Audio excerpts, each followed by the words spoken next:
Selamat pagi Pak Wirano, kami dari kelompok 2 dan kami akan mempresentasikan prototipe yang sudah kami buat. Di sini ada Nama saya Mohandis Jumdi Rabbani. Nama saya Daryl. nama saya Sen Antonio, Nama saya Muhammad Nadir. Nama saya Daniel. Nama saya Tito Sandianto. dan ini adalah project yang kami buat. Jadi di sini latar belakang kami adalah website asli Berkshire Hathaway hanya menampilkan kumpulan hyperlink mentah tanpa struktur navigasi yang jelas. Informasi panjang seperti laporan keuangan, SHF fillings, dan berita perusahaan dicampur dalam satu halaman data tanpa terorganisasi yang memadai. Yang kedua, tampilan situs menggunakan desain flat rata kiri dengan dominasi latar belakang putih polos yang tidak menarik dan tidak memanfaatkan ruang layar secara efisien. Nah, ketiadaan elemen visual seperti icon, kartu, dan search bar menyebabkan rendahnya keterbacaan dan orientasi pengguna. Yang ketiga, interaksi pengguna bersifat pasif. Klik tautan langsung berpindah halaman secara kaku tanpa umpan balik visual. Tidak ada mekanisme filter, tab, atau pencarian yang memungkinkan pengguna mengakses data secara efisien sesuai kebutuhannya. Selanjutnya ada rumusan masalah. Ada 3. Yang pertama, rumusan masalahnya adalah bagaimana mengatasi disorientasi pengguna dan rendahnya keterbacaan atau readability akibat tumpukan tautan yang padat pada website asli Berkshire Hathaway.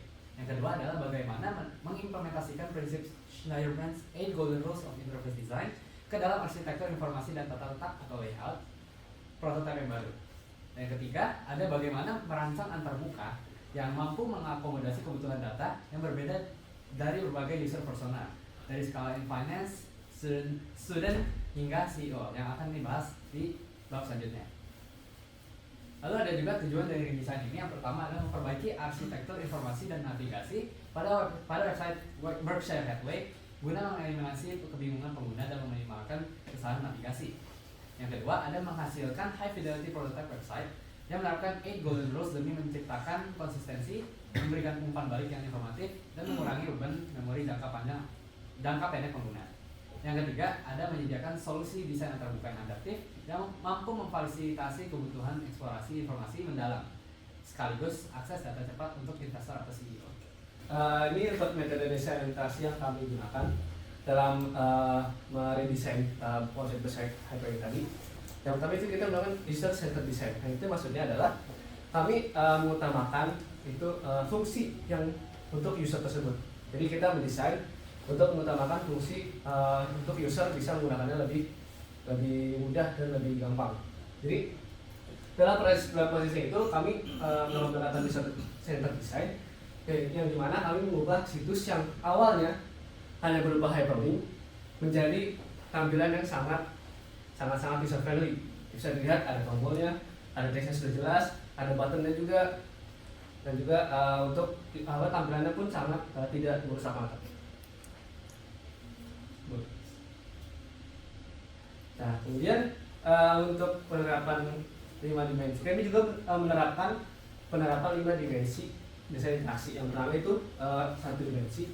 Itu maksudnya apa? Dari 1 dimensi untuk Word itu jadi kami memperbaiki kata-kata yang ada di website tersebut yang tadinya hanya berupa hyperlink dan juga kata-kata yang tidak user friendly menjadi kata-kata yang mudah dipahami seperti download PDF, ada button pesan download PDF, jadi sudah jelas.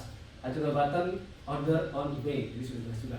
Yang kedua ada 2 dimensi visual representation. Jadi untuk yang 2 dimensi ini kami memperbaiki secara visualnya. Jadi yang tadinya hanya berupa yang tadi saya tunjukkan hanya berupa page warna putih terus ada teks doang. Jadi visual itu lebih sustainability, lebih user-friendly juga, lebih enak dilihat juga. Dan yang ketiga itu 3 dimensi physical object or space. Maksudnya apa? Jadi kami juga memperbaiki supaya objek dan space-nya itu lebih simetris, lebih seimbang. Jadi tidak ada objek yang beda sendiri, tidak ada space yang terbuang sia-sia gitu. Jadi lebih enak dilihatnya. Dan juga untuk yang 4D dan 5D time dan behavior. Jadi kami memperbaiki website tersebut supaya waktu yang digunakan user dalam mencari sesuatu di website tersebut bisa lebih singkat dan berkurang. Dan juga agar si usernya itu bisa tahu apa yang mau dia cari langsung di website tersebut tanpa harus mencari page yang tidak perlu.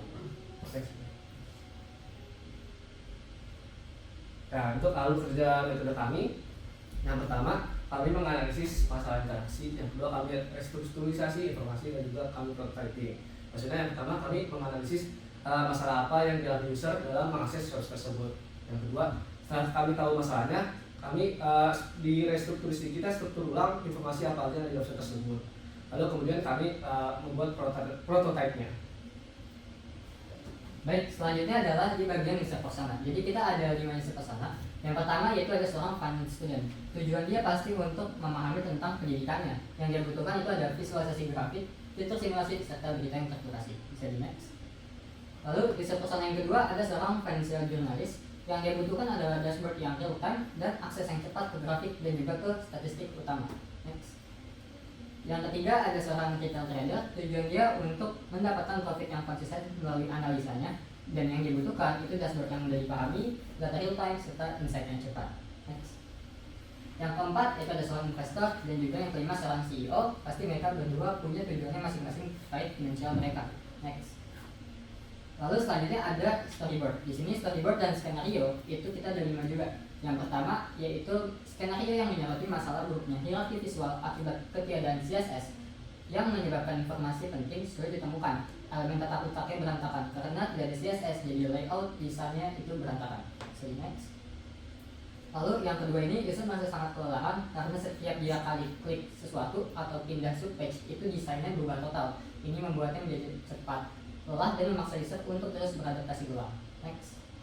Lalu yang ketiga itu skenario tentang seorang investor yang ingin mengakses sebuah laporan keuangan. Nah, data yang ditampilkan di dalam website yang aslinya itu data yang mentah, berupa daftar tautan teks berwarna biru, sehingga ini sangat menyulitkan karena tidak adanya filter, kolom search, dan yang lain sebagainya. Next. Lalu storyboard yang keempat yaitu menyoroti masalah terkait latar belakang yang dominan putih polos sehingga sangat membosankan, dan yang kelima yaitu menggambarkan seorang investor yang kebingungan bacanya mulai dari mana karena terlalu banyaknya konten tanpa keterangan yang cukup jelas. Next. Selanjutnya adalah bagian demo yang akan dijelaskan oleh teman kami. Selanjutnya di sini saya akan mendemonstrasikan hasil dari redesign website kami atau dari desain dari website Berkshire Hathaway. Yang pertama-tama di sini saya mau ngeliatin dulu tampilan website aslinya. Ya ini udah jelas ya tampilan websitenya sangat sederhana dan juga tidak ramah pada user. Cuman berbentuk list dan cuman HTML doang, nggak ada tampilan dari CSS dan sebagainya. Dan ini sangat menyulitkan user dalam mencari informasi. Nah, setelah kita redesign di sini kita bisa lihat kita udah nambahin hero di sini, hero section untuk menyapa para user, dan juga ada navbar yang bersifat statis yang nantinya bisa mempermudah user dalam menjelajah website. Oke, selanjutnya kita juga menambahkan search bar di atas untuk mencari informasi-informasi yang dibutuhkan oleh user. Kemudian ada FAQ di sini FAQ di sini bersifat untuk membantu user dalam mengeksplorasi website untuk menanyakan langsung atau mencari informasi seputar pertanyaan-pertanyaan yang sudah sering ditanyakan oleh user lainnya, mulai dari apa itu Berkshire Hathaway dan informasi investasi dan yang kategori-kategori lainnya. User juga bisa menambahkan seperti sini need help. User bisa mensubmit pertanyaan-pertanyaan baru dari pribadi user. Kemudian kita kembali ke tampilan utama. Di sini yang tadinya berbentuk HTML atau list HTML biasa yang tidak enak dilihat dan juga tidak intuitif, di sini udah kita buat menjadi seperti card-card terpisah seperti ini, yang membuat tampilan menjadi lebih mudah dipahami oleh user dan juga user tidak kebingungan dalam mencari informasi. Di sini kita bisa lihat misalnya menu yang pertama ada message dari Warren Buffett. Di sini message juga sudah dibuat sedemikian rupa untuk menambahkan kesan yang eksklusif dan juga menarik perhatian, dan juga informasinya yang diberikan terlihat jelas gitu. Kemudian di sini juga ada menu annual interim report. Di sini kita buat sedemikian rupa agar tampilannya terlihat mudah diterima oleh user dan juga tidak terlalu banyak informasi yang masuk. Jadi di sini kita pakai background putih polos dan juga warna disesuaikan oleh tampilan atau tema dari websitenya. Kita kembali ke tampilan utama. Misalkan kita dan juga yang tadinya sebelumnya tuh seperti yang kita lihat di sini, terlalu banyak informasi, terlalu banyak list yang ditampilkan, itu akan membuat beban kinerja otak dari user itu terbebani karena terlalu banyak informasi yang masuk gitu kan. Nah, di sini kita juga menambahkan fitur view less atau view more, yang mana ini meminimalisir informasi yang ditampilkan oleh website agar menjaga konsentrasi dari user itu sendiri. Kan di sini kita view less, ini kita membuat tampilannya seperti ini dan juga menjadi tidak terlalu banyak informasi. Mungkin cukup sekian demonstrasi dari saya. Terima kasih. Oke, jadi dari hasil demonstrasi tadi, tentunya kita sudah menerapkan 8 golden rules. Jadi yang pertama strive for consistency. Itu jadi sebelumnya desain layout, font dan navigasinya itu masih berubah yang cukup ekstrim ya di setiap subtext-nya. Tapi setelah kita redesign, itu adanya konsisten memakai skema warna navi, grade-nya berupa cut, lalu menggunakan navbar yang tetap. Lalu ada universal usability yang dimana sebelumnya tautan teksnya sangat kecil banget untuk sangat menyulitkan berbagai profil user. Tapi setelah kita redesign, itu desainnya cukup adaptif lewat visualisasi kartu intuitif dan search bar yang cepat. Lalu ada informatif feedback yang dimana sebelumnya masih sangat pasif. Jadi ketika klik link memindahkan halaman secara kaku tanpa respon visual. Tapi setelah itu tombol aksi memberikan efek visual instan saat di hover atau diklik. Lalu kemudian yang keempat desain dialog studio closure. Itu sebelumnya alur pencarian sangat bingung karena linknya tuh menumpuk padat. Tapi setelah kita redesign, itu informasi sudah dikelompokkan ke dalam tombol aksi penutup yang tegas seperti view mode. Next. Lalu ada prevent errors di mana sebelumnya link vertikal sangat rapat, beresiko tinggi untuk memicu salah klik. Tapi setelah kita redesign, kita sudah memberikan jarak antar elemen, melonggarkannya dan aman untuk cursor atau sentuhan jari.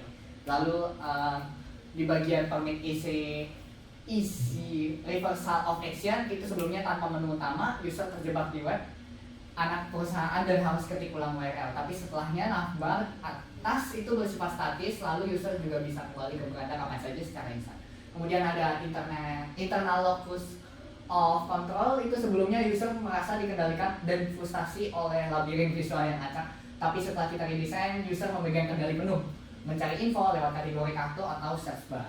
Lalu ada reduce short term memory load, di mana sebelumnya otak dipaksa untuk membaca puluhan link berwarna biru yang mentah satu persatu, namun setelahnya kita menggunakan prinsip recognition melalui kartu menu visual yang cukup ringkas.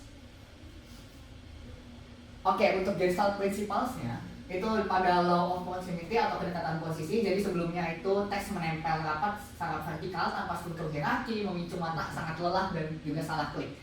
Namun setelah kita redesign, icon, judul menu, dan juga tombol detail itu sudah dirapatkan dalam satu kotak komponen kartu terpisah dan rapi sesuai kategorinya.